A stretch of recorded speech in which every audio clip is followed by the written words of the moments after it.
Hello, Lazio world. Welcome to a special episode of Lazio Lounge. Well, we probably gonna do another special episode this week, crossing fingers, because it's not official, but something big could happen to Lazio.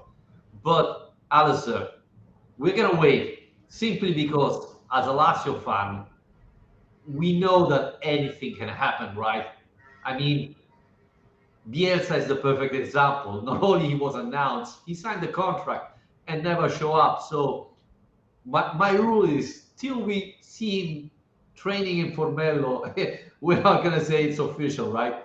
But there's a huge comeback that could happen, right, Alistair? So that could be finally a good news to change a little bit the atmosphere in the Lazio world. Yeah, well, I mean, Maurizio Sarri is all over the front pages today, and I think that it does look very close to being done. But like you say, we are a bit slightly nervous always with these things, so we'll be ready to react if and when it does happen. But it is an interesting one, what you say about being a bit of good news, because it does seem, from what I've seen, to divide opinion a little bit. I'd say the majority are supportive, but the people who aren't are quite against it because of it being a case of going backwards and a case of bringing back a guy who decided to walk out of the club not long ago and all these things. So it'll certainly be an interesting one. Sarri Part 2, should it go ahead.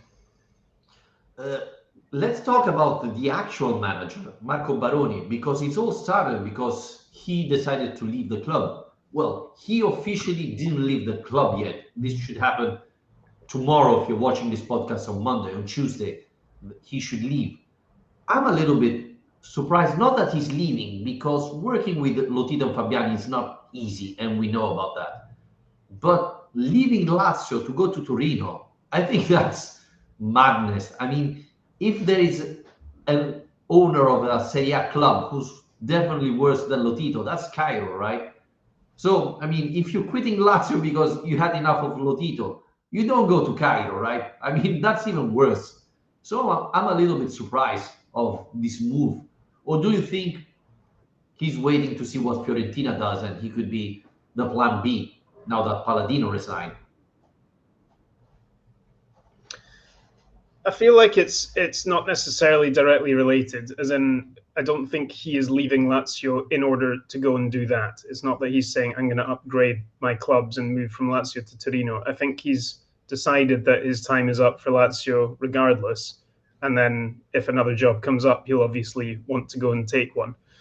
Um, I the thing I've been thinking about more really is how we reflect on it, how we think of Baroni's legacy as a Lazio coach.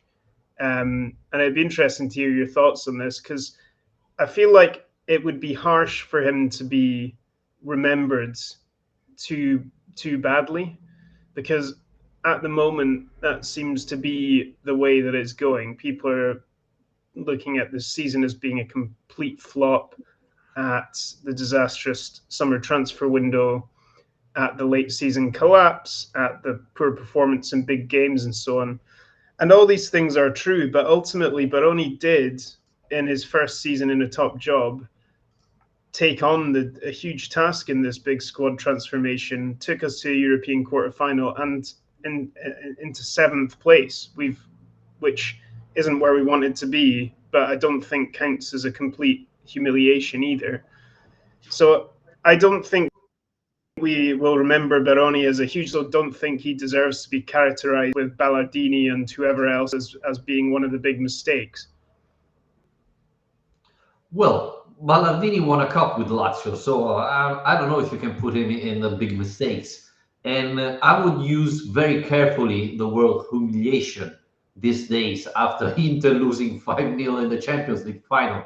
You know, that's a humiliation rather than the Lazio season.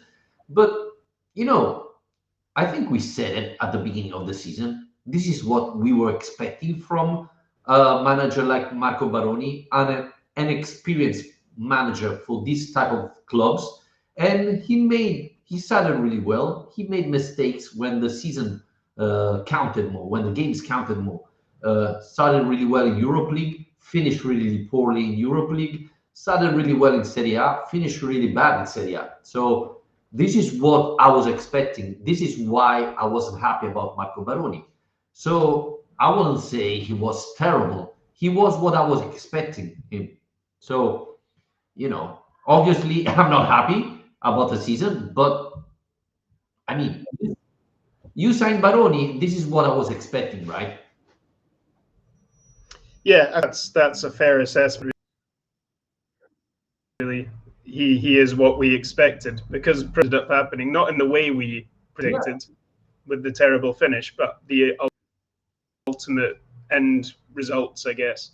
I'm happy to just kind of virtually shake hands with him and say good luck, because I don't feel particularly negatively towards Marco Baroni or anything like that. I just think perhaps it's time, especially with the challenge we've got in front of us now of taking this team on and recovering from a season without Europe. It is a big job, and I do feel like after the spells with Inzaghi and Sarri, Lazio fans and club have got used to that standard of coach, which for all Baroni's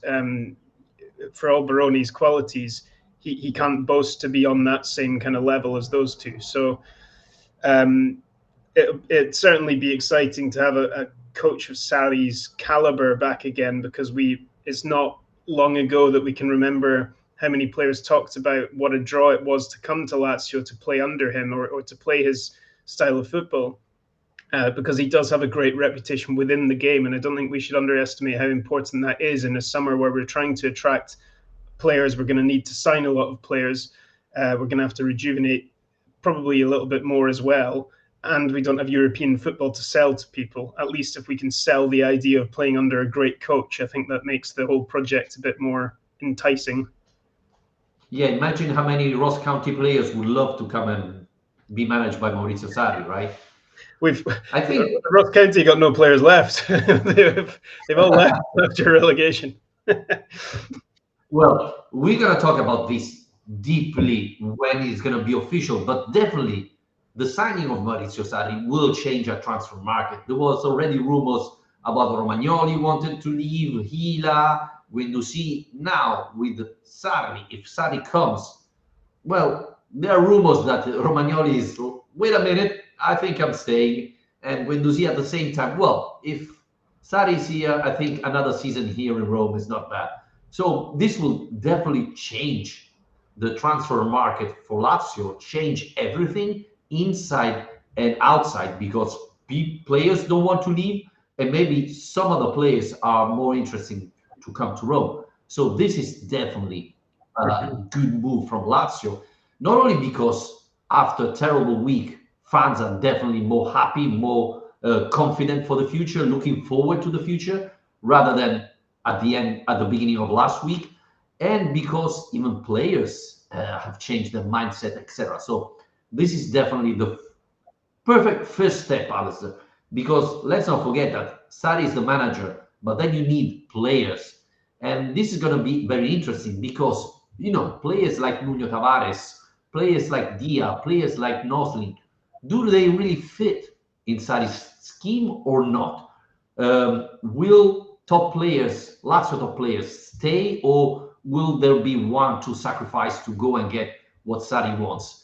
These are all question marks we have that will be answered probably in the next podcast. But definitely we can, think about it, right? Think about what's going to happen. Dele Bashiro, another example, yeah, right? So there are a lot of things that have to be understood what's going forward for Lazio, right?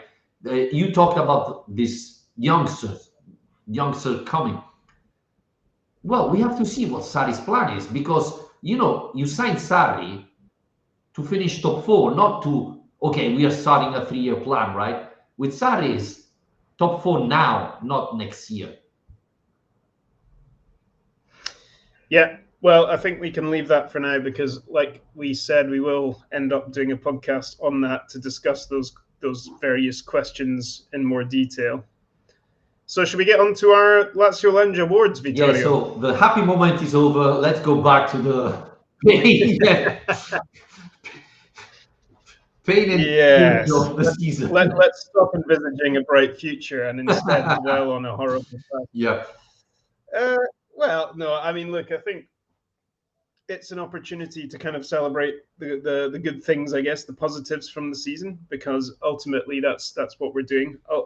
Although as we go along, I'm sure some of the bad things will come up. I think we should go in reverse order from the polls, so we'll kind of build our way up to the player of the season, the main award, if you like. And I think let's do it the normal way, Vittorio. I'll say what all the options were for each category. We can say what we voted for, and then we can announce what ultimately has won it. So if we start with match of the season. The short list we had was Como 1, Lazio 5, Napoli 0, Lazio 1, Milan 1, Lazio 2, and Atalanta 0, Lazio 1. All away wins, which says so much about this season, doesn't it? Yeah, can we say something about this before we start? We had a little bit of discussion because you wanted to add a Europe League game, right? Lazio had such a good first half in Europe League that you said, well, let's add one of these games. But, and I'm asking our listener, I'm not sure we had that terrific game that you say, hey, this is such a good game, we should add it, right? So that's why there's not a European game in this. Plus, these away games have been very important for the club. So that's why there's no Lazio Ajax or things like that. Yeah, I mean, I think there was an argument there ahead of the Como game just because of the time of year. Like, Como started quite slowly.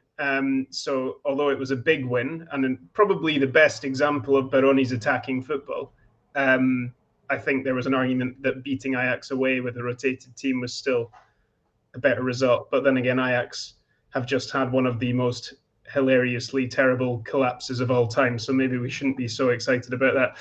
Anyway, Vittorio, I voted with the people on this one. Napoli 0, Lazio 1. What did you go for? I did the same. I mean, beating the team that won the Scudetto away, it's simply unbelievable. It's funny enough, this is the second year in a row we beat Napoli away after ages of Lazio losing away against Napoli. So that's probably the biggest surprise of the season. Even Milan-Lazio, for me, deserved something more because in the last 33 years, we won just twice against Milan away in Serie A. So those were the two games. Napoli-Lazio, Alasdair, give me the hope that Baroni had a plan B because in that game, Lazio played differently, right? We had Dele Bashiru playing instead of Rovella. We had a more not defensive mind game, but more careful when attacking. So that was, the time I said, whoa, then Baroni has really a plan B this time. This is a good sign. This tells me he's a good manager. Instead, it was one other time and it didn't happen. So that's a little bit of delusion, but definitely probably the best game we played. Yeah, no, I was going to say something similar. I think it was more structured, wasn't it? It seemed more thought out than a lot of what we'd seen up until that point, which was this kind of gung-ho attacking football and blow away teams, outscore teams, and to go down there and, in retrospect, the result looks even better, obviously, because Napoli went on to win the Scudetto and lost, I think, only 2 games all season. And to keep a clean sheet, which is something we did so little of as well. I mean, the Atalanta game too, I think we can put in that category, going to Bergamo against a Gasperini Atalanta team and keeping a clean sheet to win that match. I think all of this probably just highlights how disastrous this home form has been for the season, because people, within the club who have been speaking since the end of the season generally tend to point out, it's not that bad. If only we got a few more points at home, then we would have been in the European spots. And it's like, well, yeah, but we didn't. And that is a huge issue because it's not by chance we didn't. It's by a run of 1 win in 12 games. And that is such a strange problem to have had for a club where generally it's been the other way around. The issue has not been the home form in recent years. It's tended to be slipping up on the road. So, yeah, that was a huge win for Lazio, and 2 wins over them in a week, remember, as well, with the Coppa Italia too. So it's beating their B team and beating their A team in the space of, what, 4 Let's days. not forget they still have Kvaratskhelia, so that was probably the best Napoli of the season, and they didn't create pretty much nothing in that game. That was surprising. So definitely for me the best game we played. Well, Vittorio, the people are with us. The 60% of the votes went to that game, so it was quite a big win. Yeah, surprising. The Como win actually came second, 18%. Then Atalanta 12 and Milan 10. So I find that slightly surprising. I mean, the Como win, it was a bit of a crazy game. As if you remember, it wasn't as one-sided as the score makes it suggest for a long time. So obviously a big win, but I'm still surprised that the Milan match. I mean, almost any others beating Milan at San Siro would be right up there, but maybe that says more about Milan than about Lazio. Yeah, but it's still Milan, right? I mean, we lost to weaker Milan than that one, so definitely we were used to go there and lose incredible games, so it's still a win. Yes, we won last second with a penalty, but I think that was a good performance. Yeah, we were 1 man up for pretty much all the second half. So, yeah, I mean, it should have been the second game probably, or the third one after Atalanta. So that's the biggest surprise, I think. Right. Well, we go from one of the most one-sided vote to the closest vote, because the next one was most improved player. And I guess it's an interesting one because I think there are different ways that people interpret this as well. But the options we put on the list were Pedro, Mandas, Isaacson, and Ravella, and it was really close. I mean, what did you go for, Vittorio? I voted Mandas, so I guess I mean the difference that won the poll, right? My vote was decisive. I voted Mandas because I thought, he was on the bench starting the season. He finished starting, and his impact was important for the team, right? He made a huge impact in the second half of the season, and even in Europe League where he was playing, he played pretty much some very good games. So I thought Mandas was, considering all the others were pretty much started, and Pedro is 30 years old, I thought Mandas was the most improved player this season. Even though Rovella and Isaacson have shown sign of improvement this year compared to last year, I thought Mandas was the most improved player. Yeah, I mean, there's a decent argument to be made for all of them. I went for Pedro because I think I know what you mean in terms of his age. It's not like he's a new player, but performance-wise, it's by far the biggest upswing we've seen in performances. So in terms of improvement on the pitch, Pedro going from a guy we expected to leave, having done hardly anything last year, to being our top scorer, game changer, the guy who single-handedly really kept us in the race for as long as we did. He's basically been our most important player this season, and that is coming off a year when he did almost nothing. So if you're talking about improvement on the pitch, that is, for me, as clear as day that he's the most improved. The thing is, obviously, people know Pedro's a great player, even if he had a bad season. So perhaps that's why he didn't get as many votes. And obviously, everyone's free to interpret it in their own way.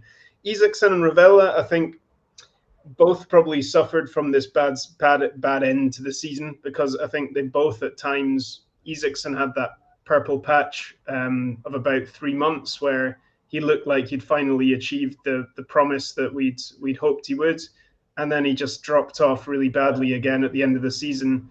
And even Ravella, I think the same thing. He was awesome for 6 or 7 months and then just wasn't quite at the same level in the tail end. So maybe Mandas, he's come out strong here because he's one of the very few who finish well. Well, we have to add that Rovella played pretty much every single game, arrived at the end of the season, who really empty, without energy, and you could see it. He probably deserved more. If Baroni rotated a little bit more, maybe Rovella would arrive with still some energy to the end of the season. Yeah, well, you gave it away already, but Mandas did win the most improved player awards with 30%. Isaacson second on 27, then Pedro 22, Rovella 21. So very close between all of them. Now, this one was a competitive category, Vittorio, the flop of the season. What a shortlist we've got here. Noslin, Chauna, Castrovilli, and Provedel. Castrovilli, Vittorio, when we were kind of brainstorming who to put on the shortlist, we just completely forgot about him, and we were looking for the fourth option, and then I remembered that he'd been there until January, so he made the shortlist too. Completely forgot about Castrovilli, and this tells you a lot about his experience at Lazio, right? If you're forgetting after 6 months, then that's terrible. To be honest with you, I didn't know who to vote at the beginning. I wanted to vote everyone of this list because everyone, Noslin, Chauna, Castrovilli, Provedel, had a terrible, terrible season.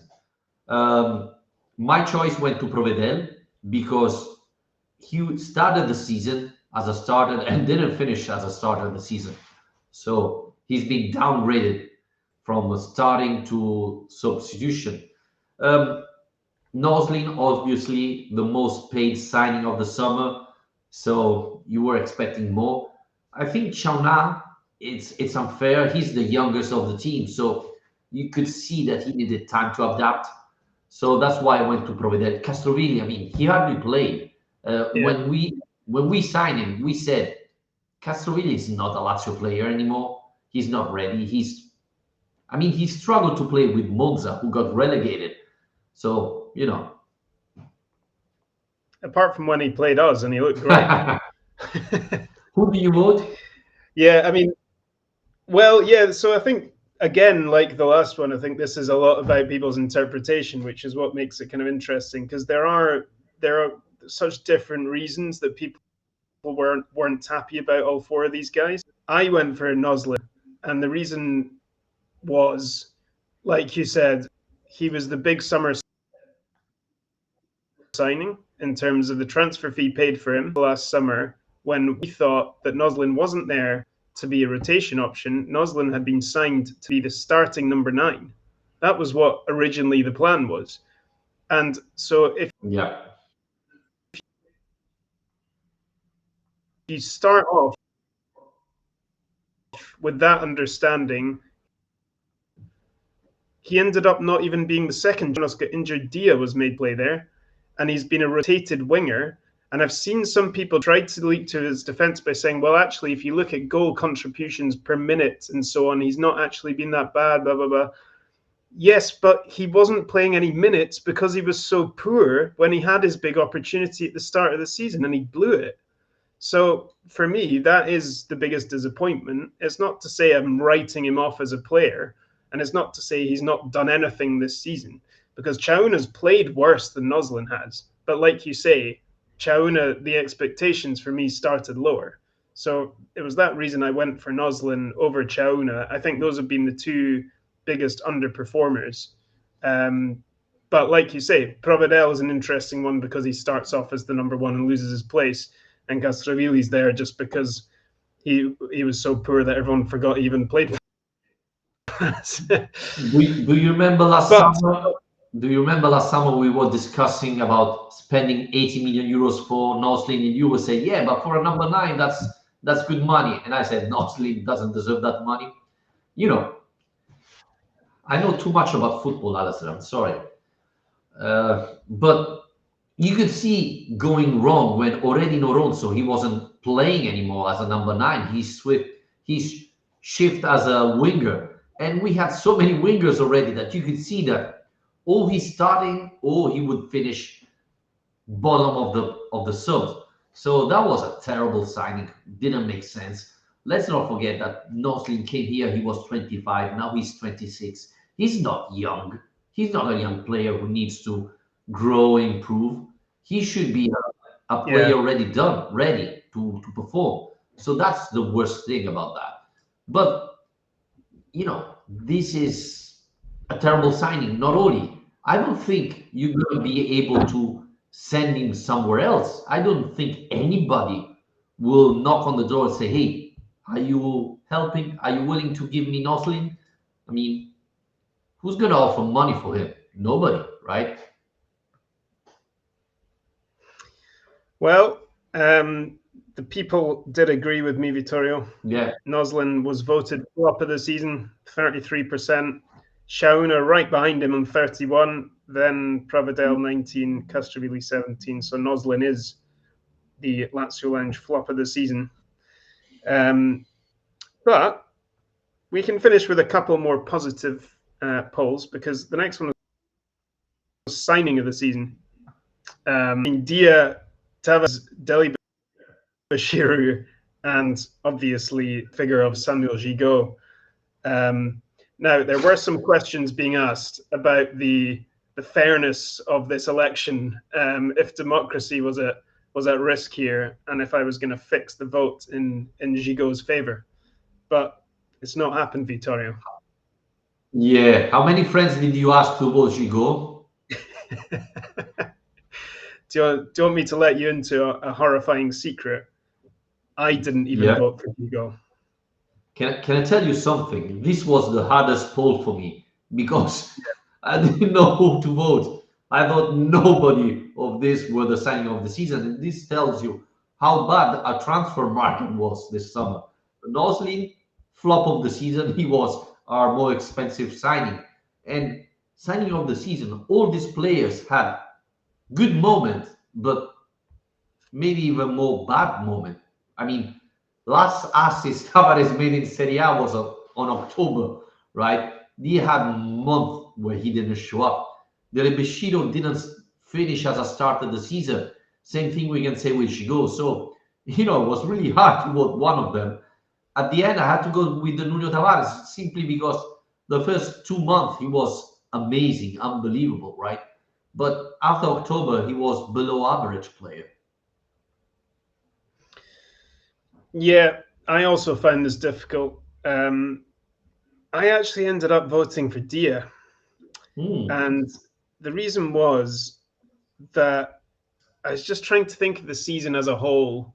I felt that Tavares was just too heavily weighted towards one part of the season.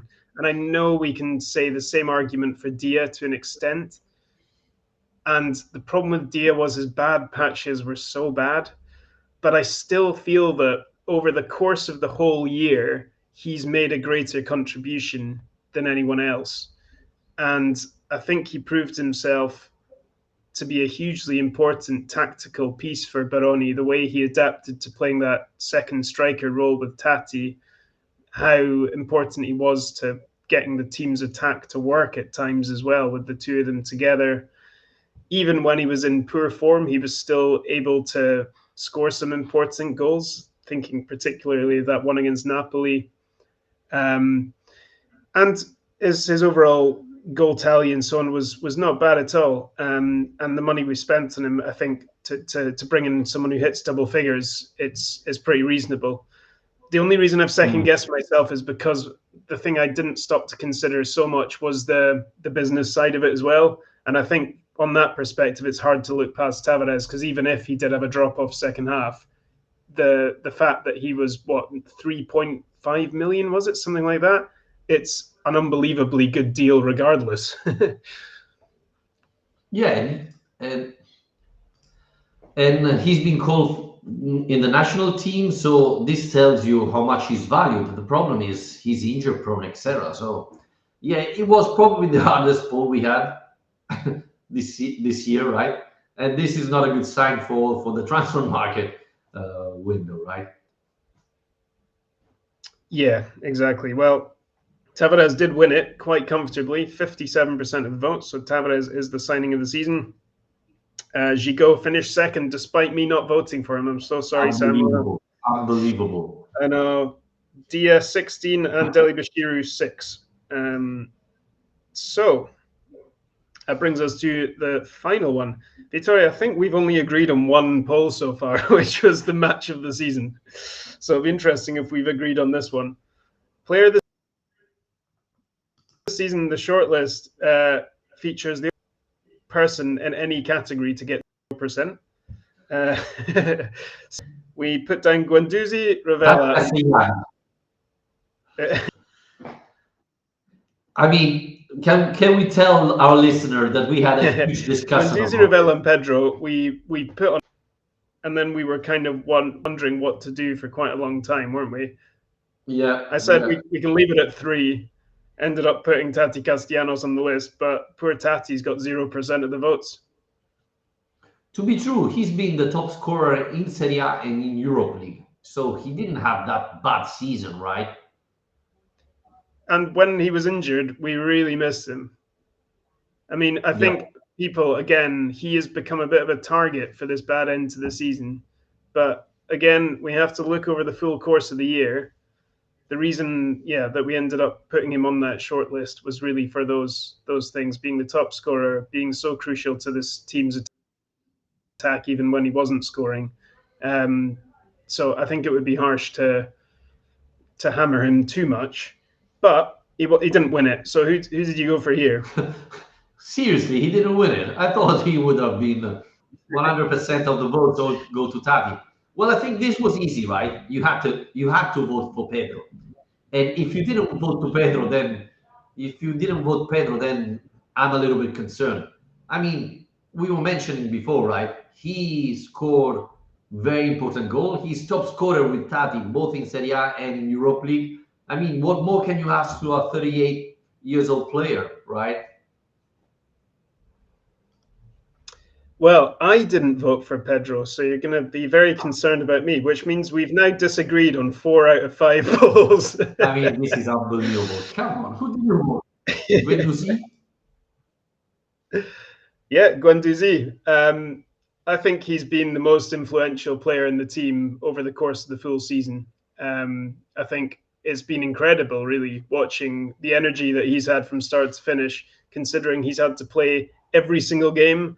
When Baroni towards the end of the season was resting anyone of the two of them, it was Ravella and not Guendouzi. Of the two of them, the one with the bigger drop off for me was Ravella and not Guendouzi. So I'm surprised. I'm not surprised he didn't win this, because I did realize this would be not the winning votes, but I do think he deserved my vote, because I just think his contribution overall. I mean, there's plenty of statistical analysis out there to back me up on this. By the way, there's all sorts of charts about the most influential, impactful players on teams in Serie A this season, which he's right at the top of. So I think he deserves recognition. I gave most improved to Pedro because I think he deserves huge recognition for what he's done. But Pedro has been a player who's provided moments rather than consistency over the whole season in the way that Guendouzi did. So that was how I ended up where I was. Well, obviously, Guendouzi had a terrific season. He had a huge impact, very important. I would rather say leader of the season. He's been the real leader, the real captain of the season. So, but, he scored very few goals. End of the season, you could see he was tired. I mean, it's obvious. You play every single game. You're not a robot, so it's normal that you don't have any more the energy you had 2-3 months ago. But, I mean, AC Milan victory, Pedro scoring. Drawing against Inter, 2 goals from Pedro. All the key games, pretty much, Pedro had a huge impact. Obviously, you said you had glimpses, you had moments. Well, you cannot ask a 30 years old player to play every single game, right? He would have died before the end of the season. So, yeah, well, look, I mean, everyone agrees with you. Pedro was the runaway winner, 60%. Then Ravella, 29, Guendouzi, 11. So Pedro is the player of the season. And yeah, I'm not disputing it. As soon as we put this poll up, I was pretty convinced he was going to win it, especially because of the way the season's ended. Yeah. And we have to remember, we wouldn't have really got to this point in Europe either. The goal against God, I'm forgetting which goal it was now, but he was decisive in Europe as well as in Serie A. And yeah, provided so many moments, so many huge moments. And I think that you can tell that more than anything from the reaction at the end of the final game against Lecce, when the players were being booed off the pitch. And the only one who was kind of saved was Pedro, because he basically led the team under the Curva Nord after the match when they were doing their kind of lap of honor in inverted commas. And that went to show that not only did the fans was he the only one who's kind of like been forgiven by the fans, but that the team themselves knew that, and Pedro himself knew that. I mean, and so he's been a remarkable success this season. I mean, Alasdair, last year we were saying, okay, Pedro is done. We have to get rid of him. And now we're talking about renewing his contract at least another year. So this tells you what a season he had. He was terrific in Europe League. He was terrific in Serie A. So definitely player of the season, I think. Again, if you want to see the negative side, you could say, hey, Zaccagni is nowhere to be found in any of this list. And this is a concerning part. If you think that that's your captain, he should be your most quality player, etc. That's not good. Tati Castellano getting 0% of votes again. He should have been our new Ciro. And I mean, he's been dropped by the Argentina national team yesterday. 14 goals, it's not good enough if you think that Pedro, with half of your minutes, did the same result. So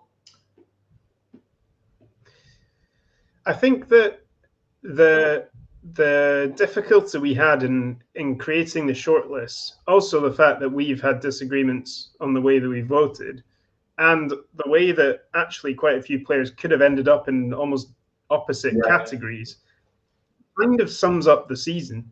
You know, it really does. What a weird year this has been. How it's been so split in half by the above expectations performances at the start versus way below at the end. And the funny thing was, with that fourth spot on the player of the season shortlist, like almost any of the players, you could make an argument for like Tati, for Tavares, for Dia, for Zaccagni, for Isaacson. All these guys, you can probably make an argument for both, for player of the season and flop of the season. Yeah. You know, and when we were talking about Zaccagni before, I was saying, I think overall, there's an argument that he should be in the player of the season shortlist. And you were saying overall, he should be in the flop of the season shortlist. And ultimately, he didn't end up in either because he probably falls somewhere in the middle. But that same thing goes for so many of these players, and it's made it such a complicated season. And I think actually quite a divisive one among fans in how we respond to it, because I think lots of people have responded to it in lots of different ways. I don't think I've rarely seen such kind of disagreement on how you assess a season as this one, just because of the way it all turned out. Yeah, I would say that there are two players maybe who have, you know, Pedro, player of the year. I think that makes sense. Mandas, most improved player. I think that makes sense. He was on the bench. He finished the season as starter. Pedro was considered done. He has been so reliable this season. All the others, they have period, right? Isaacson had 1-2 months where he was scoring. Score against Napoli, score against Vittoria Pilsen. Zaccagni as well had a month where it looks like top player, right? Called by the national team, he was scoring, he was making assists. Romagnoli had a period when he was scoring 3 goals in the last 4 games. Everybody, pretty much everybody, even Noslin had a period, right? 3 goals against Napoli, assist against Napoli the game afterwards. The problem is, the season wasn't 1 month, it was 1 year. And in this long period, they had too many highs, too many lows. And this had an impact on the season. Lazio started really well, finished really bad. I mean, in the last 2 months of the season, you can argue that Rovella, Guendouzi, who have been one of the best players in the season, weren't playing real good. Same thing about Zaccagni, Isaacson, etc. So this tells you a lot about Lazio up and down of the season. Not consistent. And you have to be consistent if you want to finish in the top 4. Yeah. Well, look, I think we can put the 24-25 season behind us now with that wrap. What I would say before we go, we did do a Q&A episode for our Patreon subscribers last week. So please subscribe to Patreon if you haven't already. It doesn't cost much money at all. And we do one of those every month. There's a chat room. You can get ad-free versions of all the podcasts. And we talked about a lot of these questions, didn't we, Vittorio, around the transfer market, around Maurizio Sarri, around Baroni this season so far, all sorts of things. So yeah, go and it's a bit of a longer podcast as well, so you can go and listen to that. But hopefully, Vittorio, now we can look forwards instead of backwards, and the next podcast will hopefully be some point this week if Lazio manage to get Maurizio Sarri through the door. Crossing fingers, as always. We know what happened to Lazio. I mean, we remember things that looked done and then never happened. So, crossing fingers, we hope that we will be able to do a special podcast on Maurizio Sarri. Thanks, as usual, to all our supporters, our Patreon, who subscribe to our YouTube channel, on Spreaker and Spotify, on Apple Podcasts. Thanks always for your support, especially in this very difficult season. And we're going to catch up as soon as possible. Take care.